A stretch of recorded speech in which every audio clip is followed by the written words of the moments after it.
नमस्कार विद्यार्थी मित्रांनो, आपण महाराष्ट्राची अर्थव्यवस्था हे प्रकरण पाहत आहोत.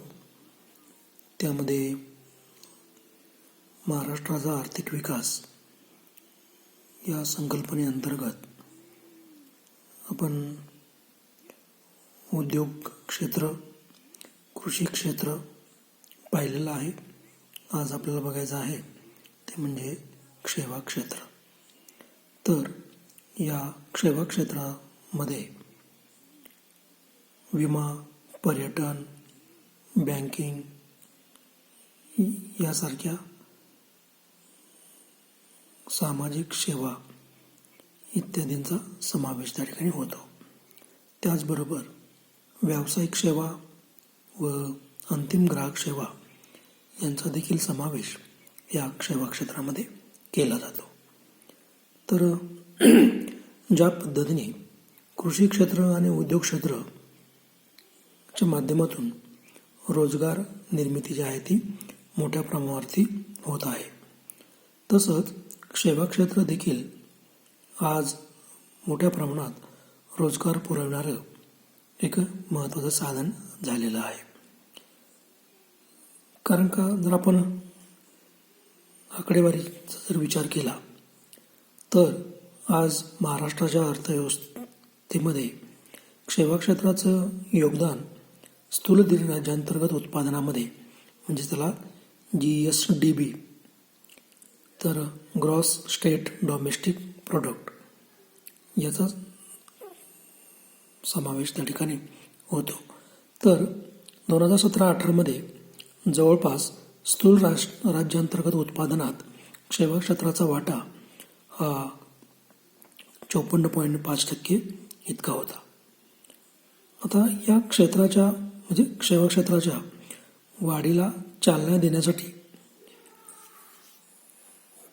काही घटक जे आहेत ते किंवा काही प्रमुख उद्योग आहेत, त्यामध्ये प्रामुख्याने अर्थतंत्र, माहिती तंत्रज्ञान, स्टार्टअप, क्लाउड कम्प्युटिंग, वाहने, संरक्षण, पर्यटन व खाजगी विद्यापीठे या प्रमुख उद्योगांचा समावेश होतो. तसंच शासनातर्फे सेवा क्षेत्रातील वाढ करण्याकरिता देखील द्वितीय श्रेणीतले जे काही शहरं आहेत त्या शहरामध्ये देखील सेवा क्षेत्रामध्ये वाढ करण्यासाठी प्रयत्न सुरू केलेले आहेत. त्याचप्रमाणे विविध कार्यक्रम जे आहेत ते कार्यक्रम या सेवा क्षेत्राच्या अंतर्गत किंवा प्रमुख उद्योग या संकल्पनेच्या अंतर्गत त्या ठिकाणी केलेले आहेत. तर या ठिकाणी सेवा क्षेत्राचे जर आपण मुख्य घटक विचारात घेतले तर त्याच्यामध्ये आहे पहिलं ते म्हणजे पायाभूत संरचना. तर आर्थिक विकासासाठी पायाभूत सुविधा ह्या अत्यंत गरजेच्या आहेत. ज्या राज्याला सशक्त पायाभूत सुविधा उपलब्ध झालेल्या आहेत त्या राज्याचा आर्थिक विकास जो आहे तो मोठ्या प्रमाणावरती झालेला पाहायला आपल्याला मिळतो. कारण का, कोणत्याही सार्वभौम राष्ट्राला किंवा राज्याला जर जलद आर्थिक विकास करायचा असेल किंवा ज्या राज्याला आर्थिक विकासाची ओढ लागलेली आहे असे राज्य आर्थिक विकास कृषी, उद्योग किंवा त्यालाच आपण म्हणतो औद्योगिक क्षेत्र या क्षेत्राच्या विकासावर तर अवलंबून असतोच.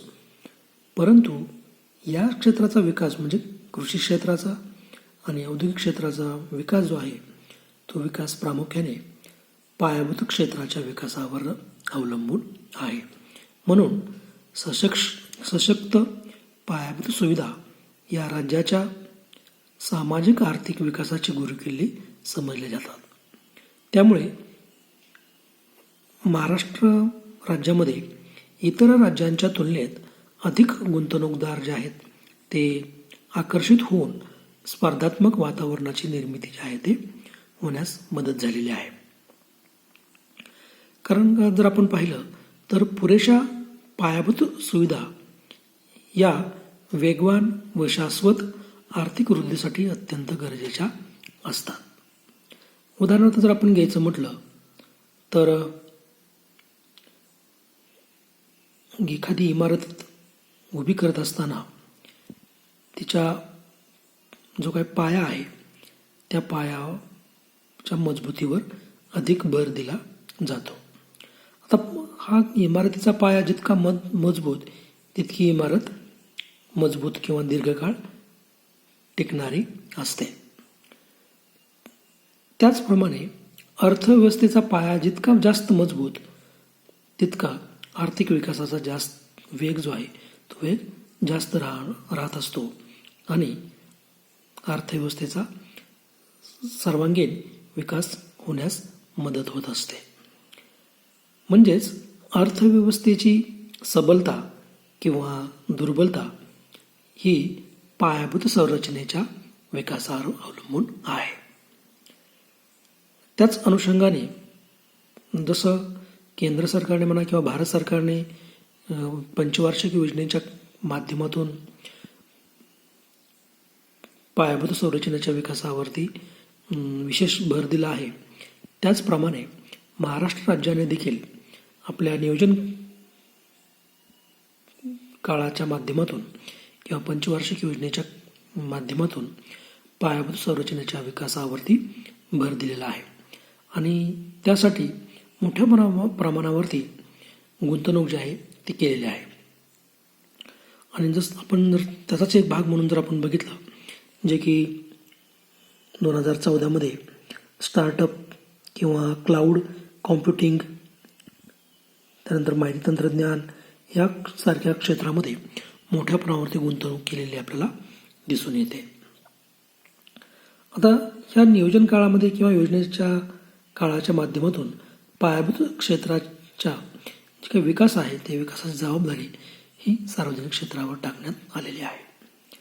आता काही पायाभूत क्षेत्र जे आहेत त्या पायाभूत क्षेत्राच्या विकासाची जबाबदारी ही केंद्र सरकारने उचलली आहे, तर काही जबाबदारी ही राज्य सरकारने स्वीकारलेली आपल्याला दिसून येते. मग ह्या पायाभूत संरचनाचं जर आपण वर्गीकरण जर केलं तर मुख्यतः 2 प्रकारे वर्गीकरण त्या ठिकाणी केलं जातं. एक म्हणजे आर्थिक पायाभूत सुविधा आणि दुसरं आहे सामाजिक पायाभूत सुविधा. आता ही पायाभूत सुविधाचं वर्गीकरण करण्या अगोदर नेमकं पायाभूत संरचना म्हणजे काय किंवा त्याचा थोडक्यात अर्थ आपल्याला माहीत असणं गरजेचं आहे. कारण का पायाभूत संरचनेला इंग्रजीमध्ये इन्फ्रास्ट्रक्चर म्हटलं जातं. आता हा इन्फ्रास्ट्रक्चर शब्द जो आहे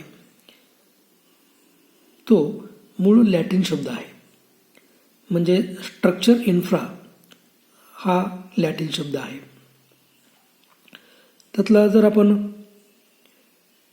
इन्फ्रा घेतलं तर त्याचा अर्थ आहे पाया किंवा तळ आणि स्ट्रक्चर हा इंग्रजी शब्द आहे. त्याचा अर्थ काय होतो रचना किंवा ढाचा.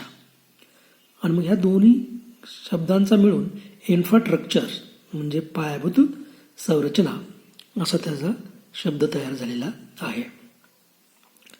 आता आर्थिक, सामाजिक, राजकीय, सांस्कृतिक विकास ज्या घटकावर अवलंबून असतो त्या सर्व घटकांचा समावेश या पायाभूत क्षेत्रामध्ये केलेला असतो किंवा केला जातो. आणि या पायाभूत संरचनेच्या माध्यमातून उत्पादनाची प्रक्रिया जी आहे ती अप्रत्यक्षरित्या गतिमान करण्याचा प्रयत्न केला जातो किंवा गतिमान केले जाते. आता हे जे काही घटक आहेत ते घटक प्रत्यक्ष उत्पादनामध्ये सहभागी होतातच असं नाही, तर ते अप्रत्यक्ष घटकाचे काम करत असतात. मग याचा विचार करून पायाभूत संरचनेचं जर आपण थोडक्यात व्याख्या विचारात घेतली तर अधिक आपल्याला ही पायाभूत संरचना समजण्यास मदत होईल. तर उत्पादन प्रक्रियांना अप्रत्यक्षपणे मदत करणाऱ्या आर्थिक, सामाजिक आणि संस्थात्मक घटकांना पायाभूत संरचना असे म्हणतात.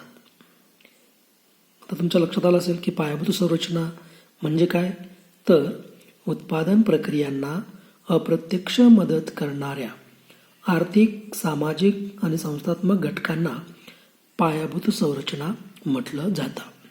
आता ह्या पायाभूत संरचनेमध्ये आपण पहिलं वर्गीकरण जे बघणार आहोत ते म्हणजे आर्थिक पायाभूत सुविधा. आता आर्थिक पायाभूत सुविधामुळं राज्याच्या किंवा अर्थव्यवस्थेच्या विकासासाठी वस्तू आणि सेवांचं उत्पादन आणि वितरण करणं सोयीचं ठरत असतं. मग त्यामधला म्हणजे आर्थिक पायाभूत सुविधेमधला पहिली सुविधा आहे किंवा पहिलं क्षेत्र आहे ते म्हणजे ऊर्जा. आता ऊर्जा म्हणजे काय किंवा ती का गरजेची आहे हे आपल्याला त्या ठिकाणी विचारात घ्यायचं आहे. तर प्रथम ऊर्जा म्हणजे काय हे विचारात घेऊ. तर कार्य करण्यासाठी लागणारी क्षमता किंवा शक्ती म्हणजे ऊर्जा होय. आता हे जे काय आर्थिक विकास आहे त्या आर्थिक विकासाच्या दृष्टीने ऊर्जा जी आहे ती ऊर्जा एक अत्यंत महत्त्वपूर्ण पायाभूत साधन समजलं जातं. आर्थिक विकासाची जी काही प्रक्रिया आहे ती प्रक्रिया ऊर्जा या स्रोतामार्फत प्रत्यक्ष किंवा अप्रत्यक्षरित्या प्रभावित केली जात असते. मग ऊर्जेची निर्मिती जी आहे ती निर्मिती आणि तिचा वापर यातून पर्यावरणाच्या मोठ्या प्रमाणावरती ऱ्हास होत आहे.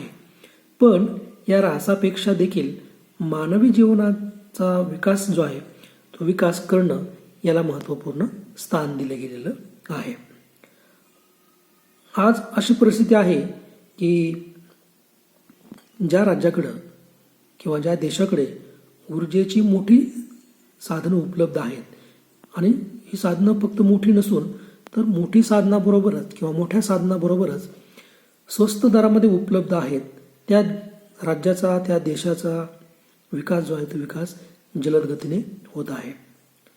म्हणजेच जर आपण जगाचा जर विचार केला तर जगाच्या विकसित देशांच्या विकासामध्ये महत्त्वाचं योगदान जे आहे ते योगदान या ऊर्जा स्रोताचं किंवा ऊर्जेचं राहिलेलं आहे. या उलट ज्या राज्याकडे किंवा ज्या देशाकडे ऊर्जाचा स्रोत कमी आहे किंवा अभाव आहे त्या देशाचा आर्थिक विकास किंवा राज्याचा आर्थिक विकास जो आहे तो मंद असलेला आपल्याला दिसून येतो. म्हणून त्या ठिकाणी राज्याच्या विकासाकरिता ऊर्जेचा स्रोत जो आहे तो ऊर्जेचा स्रोत महत्त्वाचा आहे आणि त्या ऊर्जेच्या स्रोताचा पर्याप्त वापर होणं अत्यंत गरजेचं आहे. कारण का सर्व उत्पादन जे आहे ते उत्पादक आर्थिक कार्यासाठी ऊर्जा हे महत्त्वाचं साधन किंवा आधान मानलेलं आहे. ऊर्जेची उपलब्धता आणि आर्थिक विकास ह्या दोन घटक जे आहेत ते परस्पर संबंधित आहेत. जीवनाची भौतिक गुणवत्ता जी आहे किंवा जीवनमानाची भौतिक गुणवत्ता सुधारण्याकरिता मानव आणि यंत्रांना ऊर्जेची आवश्यकता आहे. आता या अनुषंगाने जर आपण विचार घेतला तर ऊर्जेमध्ये पारंपरिक ऊर्जा आहे, त्यानंतर आधुनिक ऊर्जा देखील वापरली जाते. पारंपरिकमध्ये जर आपण विचार घेतलं की लाकूड, गवऱ्या आणि व्यापारी ऊर्जा स्रोतामध्ये जर विचारात घेतलं तर विनाशी ऊर्जा साधनं आहेत, अविनाशी ऊर्जा साधनं आहेत. या विविध ऊर्जा स्रोतांच्या माध्यमातून आर्थिक विकास जो आहे तो करण्याचा प्रयत्न केला जातो. त्यानंतर दुसरं आहे ते म्हणजे दुसरी आर्थिक पायाभूत सुविधा आहे ती म्हणजे वाहतूक. तर वाहतूक म्हणजे काय याचा विचार आपण पहिल्यांदा करू. आता ह्या वाहतूक क्षेत्राचं जर आपण महत्त्व विचारात घेतलं तर ज्याप्रमाणे मानवी शरीराच्या प्रत्येक अवयवाला रक्तपुरवठा करण्यासाठी शरीरामध्ये ज्या काय रक्तवाहिन्या आहेत त्या रक्तवाहिन्यांचं जाळं असतं. आता ह्या जाळ्यामुळे म्हणजे ज्या त्याला काय म्हणतो नसा, ह्या ज्या काय नसा आहेत त्या नसांच्या जाळ्यामुळे मानवी शरीर जे आहे त्या शरीराचं संतुलन किंवा त्या शरीराचा संतुलित विकास होत असतो. मग ह्या नसामध्ये किंवा या रक्तवाहिन्यामध्ये जर व्यत्यय आला किंवा त्याच्या विकासामध्ये अडथळे जर निर्माण झाले तर मानवी आयुष्य जे आहे ते कमी होतं किंवा व्यक्ती जो आहे तो मृत्यू पावतो. त्याचप्रमाणे हे जे काही अर्थव्यवस्थारूपी शरीर आहे त्या अर्थव्यवस्थारूपी शरीरात वाहतूक साधनांचं जाळं जे आहे ते जाळं असतं. हे जाळं जितकं विकसित झालेलं असेल तितका त्या अर्थव्यवस्थेचा विकासाचा वेग जो आहे तो वाढत असतो आणि या जाळ्यातून संपूर्ण अर्थव्यवस्थेचा विकास होण्यास मदत होत असते. जसं मानवी शरीराच्या एखाद्या भागास व्यवस्थित रक्तपुरवठा होत नसेल तर तेथे शारीरिक व्यंग निर्माण होतं किंवा व्याधी निर्माण होते. त्याचप्रमाणे एखाद्या भागात म्हणजे राज्याच्या एखाद्या भागात जर वाहतूक जाळ्यांचा विकास कमी झाला तर त्या भागामध्ये विकासामध्ये विकृती निर्माण होते किंवा विकासामध्ये असमतोल निर्माण होत असतो. आता ही वाहतूक क्षेत्र म्हटलं की साहजिकच मग त्याच्यामध्ये रस्ते वाहतूक असेल, रेल्वे वाहतूक असेल किंवा जलवाहतूक, हवाई वाहतूक यासारख्या अनेक वाहतूक क्षेत्रांचा समावेश होतो. म्हणजे रस्ते वाहतूक जसं महत्त्वाचं आहे तसंच हवाई वाहतूक, जलवाहतूक हे देखील वाहतुकीची साधनं महत्त्वाची आहेत. कारण का सर्वात स्वस्त वाहतुकीचा प्रकार म्हणून या ठिकाणी जलवाहतुकीकडे पाहिलं जातं. म्हणजे जलवाहतुकीचा देखील विकास होणं गरजेचं आहे.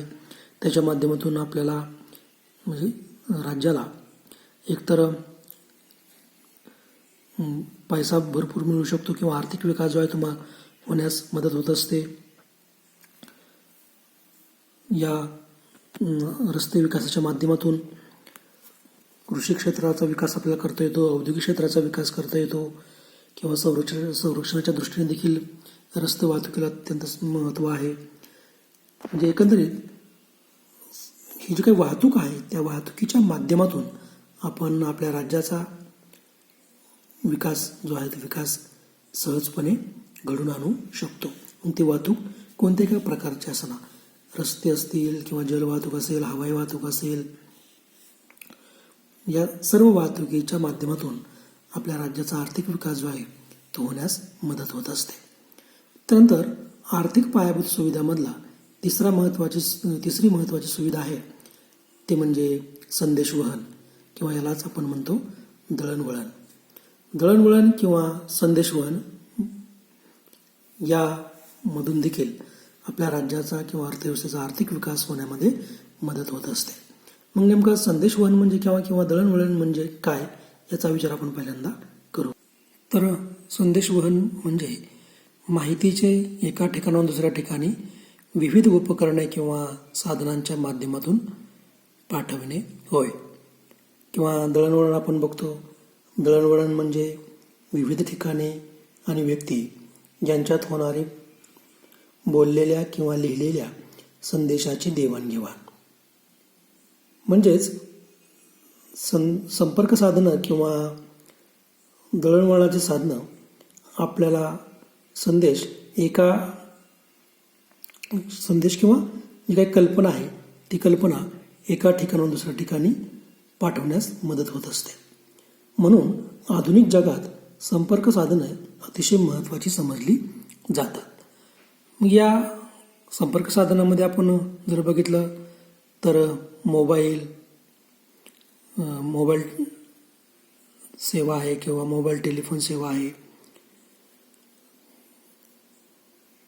त्यानंतर जर आपण पाहिलं तर पोस्ट आणि तार सेवा आहेत, दूरदर्शन आहे, रेडिओ, वर्तमानपत्रे, इंटरनेट ही संदेशवहनाची साधनं आपल्या त्या ठिकाणी आहेत. जर आपण 1990च्या दशकाचा विचार केला तर 1990मध्ये भारतामध्ये माहिती आणि तंत्रज्ञानामध्ये क्रांती घडून आलेली आपल्याला दिसून येते. किंवा 21व्या शतकाच्या सुरुवातीलाही माहिती किंवा संदेशवहनाच्या क्षेत्रात जलद बदल घडून आलेले आहेत. आणि या संदेशवहनाच्या माध्यमातून जग जे आहे ते जग अत्यंत जवळ आलेलं आहे. म्हणून त्याला आपण म्हणतो या ग्लोबल विलेज किंवा संदेशवहनामुळे आपण एका ठिकाणाहून दुसऱ्या ठिकाणची माहिती सहजपणे त्या ठिकाणी घेऊ शकतो. मग या आधुनिक काळामधलं जर आपण बघितलं तर कॉम्प्युटर आहे, इंटरनेट किंवा ईमेल किंवा ई-कॉमर्स, मोबाईल, पेजिंग, कव्हरजन यासारख्या अनेक साधनांचा समावेश या संदेशवहनामध्ये होतो. म्हणजेच या संदेशवहनाच्या माध्यमातून आपण आपल्या अर्थव्यवस्थेचा विकास घडून आणू शकतो. त्यानंतर आर्थिक पायाभूत सुविधांच्या विकासासाठी योजलेले उपाय. पहिला आहे ते म्हणजे वीज निर्मितीची क्षमता वाढवणं. तर वीज निर्मितीची क्षमता जी आहे ती क्षमता वाढवण्याकरता शासनाने वीज निर्मितीच्या क्षमता वाढवायचं का शासनाने ठरवलेलं आहे. तर या वीज निर्मितीमध्ये किंवा वीज निर्मितीमुळे कृषी क्षेत्राचा विकास होऊ शकतो, औद्योगिक क्षेत्राचा विकास देखील होऊ शकतो. त्याचप्रमाणे ही वीज जी आहे ती वीज आपण घरगुती कामासाठी देखील वापरतो. वाहतूक क्षेत्रामध्ये देखील या विजेचा उपयोग जो आहे तो मोठ्या प्रमाणावरती होत असतो. जर आपण कृषी क्षेत्राचं जर बघितलं तर कृषी उत्पादन वाढवायचं असेल तर त्यासाठी जलसिंचन हा महत्त्वाचा घटक आपण म्हटलेला आहे किंवा आपण म्हणतो. मग ह्या जलसिंचनाचं प्रमुख साधन किंवा प्रमुख स्रोत कोणता आहे तर विहीर किंवा कूपनलिका. मग ह्या विहीर किंवा कूपनलिकेतून पाण्याचा जर आपल्याला उपसा करायचं म्हटलं तर त्यासाठी निश्चितपणे विजेचे पंप जे आहेत ते आपल्याला वापरावे लागतात. मग हे पंप जर आपण चालवायचे म्हटलं तर त्यासाठी वीज जी आहे त्या वीज या घटकाचा वापर केला जातो. मग ह्या विजेचा वापर जर जास्त प्रमाणामध्ये वाढवायचं म्हटलं तर आपल्याला वीज निर्मितीची क्षमता वाढवणं गरजेचं आहे. कारण आज असं कोणतंच क्षेत्र आपल्याला दिसून येत नाही की त्या क्षेत्रामध्ये विजेचा वापर केला जात नाही. म्हणजेच मग ते कृषी उत्पादन वाढवायचं असेल तरी देखील विजेचा उपयोग केला जातो किंवा विजेला मागणी आहे. त्याचबरोबर औद्योगिक क्षेत्राचा विकास करायचा म्हटलं तर त्यासाठी देखील वीज लागते. किंवा घरगुती वापराच्या ज्या काही वस्तू आहेत त्या वस्तूंमध्ये देखील मोठ्या प्रमाणावरती विजेचा उपयोग आपल्याला केलेला दिसून येतो. किंवा वाहतुकीची साधनं आहेत त्या वाहतुकीच्या क्षेत्रामध्ये देखील मग रस्त्यावरची वाहनं असतील किंवा रेल्वे, जहाज, विमाने यासारख्या क्षेत्राची गतिशीलता वाढवण्याकरता विजेचा उपयोग जो आहे तो केलेला आपल्याला दिसून येतो. म्हणून वीज निर्मितीची क्षमता जी आहे ती वाढवणं गरजेचं आहे. आणि मग त्याचाच एक भाग म्हणून ग्रामीण विद्युतीकरण, नेटवर्क सुधारणा, ऊर्जा संवर्धनासाठी कार्यक्रम देखील मोठ्या प्रमाणात राबवलेले आहेत. त्यानंतर राज्यातील ग्राहकांना सुधारित LPG गॅस योजनांचा थेट लाभ हे देखील एक पायाभूत सुविधांचं एक महत्त्वाचं उपाययोजना त्या ठिकाणी केलेला आहे. कारण का जर पारंपरिक पद्धतीने म्हणजे ऊर्जा साधनामधलं जर आपण पहिला घटक जो आपण बघतो की पारंपरिक ऊर्जा साधनं त्याच्यामध्ये लाकूड किंवा जळाऊ लाकूड, गवऱ्या, त्यानंतर पिकांचा टाकाऊ भाग यांचा समावेश त्या ठिकाणी केला जातो. परंतु या पारंपरिक ऊर्जा साधनांमुळं मोठ्या प्रमाणावरती प्रदूषण जे आहे ते प्रदूषण होताना दिसून येतं. म्हणून राज्यातील ग्राहकांना सुधारित LPG गॅस योजनांचा थेट लाभ त्या ठिकाणी दिलेला आहे, जेणेकरून प्रदूषणही कमी होईल आणि जे निसर्गाचं संतुलन आहे ते संतुलन देखील राखण्यास मदत होईल.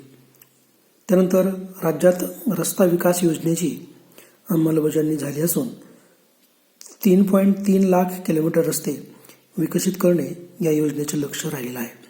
म्हणजेच 2001 ते 2021 पर्यंत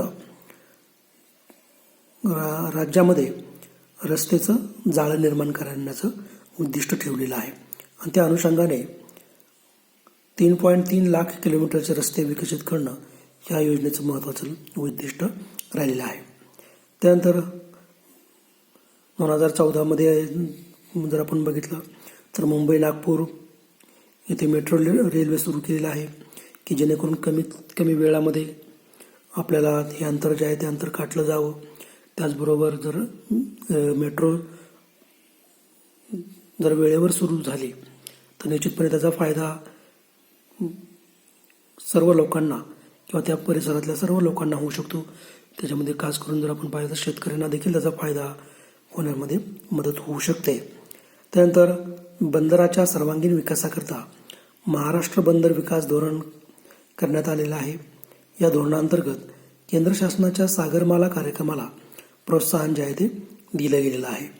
तर यासारख्या आर्थिक पायाभूत सुविधांच्या साठी शासनाने आपले वेगवेगळ्या प्रकारचे उपाय जे आहेत ते केलेले आपल्याला दिसून येतात. तर हा झाला आर्थिक पायाभूत सुविधा म्हणजे पायाभूत सुविधांमधला किंवा पायाभूत सुविधांच्या वर्गीकरणामधला पहिला भाग आर्थिक पायाभूत सुविधा. त्यानंतर पुढला भाग जो आहे तो म्हणजे सामाजिक पायाभूत सुविधा. तर हे उद्याच्या तासाला आपण विचारात घेऊ.